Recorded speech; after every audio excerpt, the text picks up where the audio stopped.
Okay. You said this was your favorite form a minute ago before we got started. Is. Addendum for backup contract. Now, Kim, since this is your favorite form, I think you should walk us through it. All right, this is my favorite form for many reasons. Okay, why? Well, first off, let's just say you make multiple offers on a property and the seller goes with a different offer. Mm-hmm. And your buyer wants that property if something happens. Well, so that you don't have to depend on the listing agent calling you if it falls through or watching the MLS. If you're already the executed backup, then you automatically become the primary when the first one terminates. So that is why this is my favorite, because we have so much financing, especially right now, falling through, that backups are getting about 20% of the contracts. Okay. And it's also what you execute as whenever you're a listing agent and you have a kick-out clause and a buyer comes in to kick out the first buyer, you have to execute that second contract as a backup before you give notice, because you want to make sure you've got your bird in hand. So you want to make sure everything's signed and ready to go. So you use the backup contract to execute to knock out the first one. Yeah. Yeah. So those are the two reasons why this is my favorite. Okay, so let's walk through it. All right. So this contract to which the addendum is attached, the backup contract, is binding upon execution by the parties, and the earnest money of any option fee must be paid as provided in the backup contract. The backup contract is contingent upon the termination of the previous contract, which is your first one, dated. Now you get that information from the listing agent, because you're not going to have a copy of the first contract, I hope. There you go. All right. There you go. And then the second one, if first contract does not terminate on or before, again, that's the closing date that is typically in that first contract. Okay.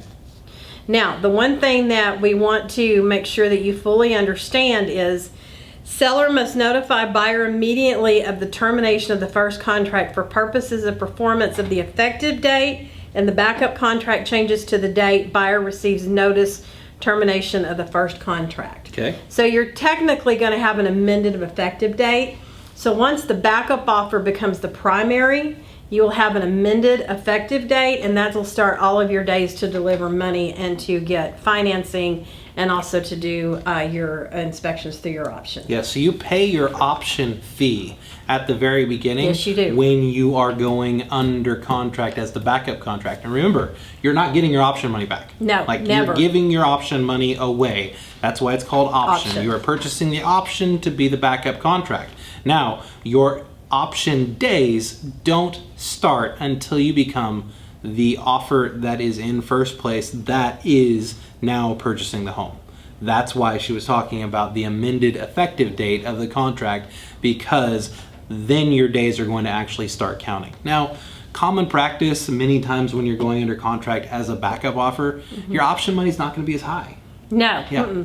Yeah. Sometimes, so let's say that if you're in the market and on average your option money is normally $250, your option money with this may be $50, it may be $75. It's not going to be as high as what it normally would. And usually your earnest money is going to be less as well, because earnest money is due at the same time when you go under contract on this, which is why there's those two different portions of paragraph 5 of the contract where it says earnest money to be deposited and additional earnest money to be deposited. You can break those two things up for when you become the first place offer, then you can deposit that additional earnest money. That is correct. There you go. Perfect. Anything else you want to add about this form? Well, I do want to read this to make sure everyone understands it. If buyer has the unrestricted right to terminate the backup contract, the time for giving notice of the termination begins on the effective date of the backup contract, continues after the amended effective date, and ends upon the expiration of buyer's unrestricted right to terminate backup contract. So one of the biggest things is agents say, well, I don't want to write a backup for nothing. Okay, let's face it, in this day and age, it takes less than 5 minutes to type contract. Yeah. All right, and if you've already written it and you're in multiple offers, then take 30 seconds and do this form and do it as the backup, just to make sure that you get it, your buyer gets it, if the first one does not go through, because they can terminate this for any reason during the time that they are the backup. Yes. Yes. And with lending requirements getting more and more stringent with lenders, it's actually kind of a weird thing because the government entities, Fannie Mae and Freddie Mac, they're actually reducing requirements, but local lenders and lending institutions are enhancing their lending requirements just because of they don't want to see 2008, 2009 happen again. As do we. As do we, exactly. So just keep those things in mind when you're going through that. But this is a fabulous addendum. It's highly underused, and I recommend everybody read it, get used to it, and use it. Here we go.